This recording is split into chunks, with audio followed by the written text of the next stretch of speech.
Welcome to A Minute with Mike. Today we're going to talk about translations. So if we go to File, Options, then right on the general page you got language here. You can choose different translations in here. Now you can translate to different languages. So I can put it into say Chinese for example, and you'll see very quickly most things that we've set up have changed. I can go back to here and I can change this now to Victoria, English.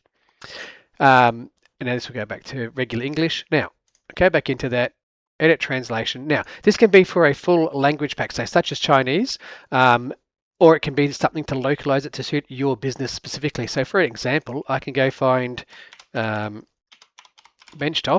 and change it to countertop. So you can regionalize it and you can match the case, so uppercase, lowercase, or you can match in just the word itself and just go replace all, and it will now replace all the benchtops with countertop. So it's 41 of those. And save. Yes, I want to save translations. So now when I go into drawing properties, for example, materials, it now says countertop here, countertop. It also changed it at cabinet level.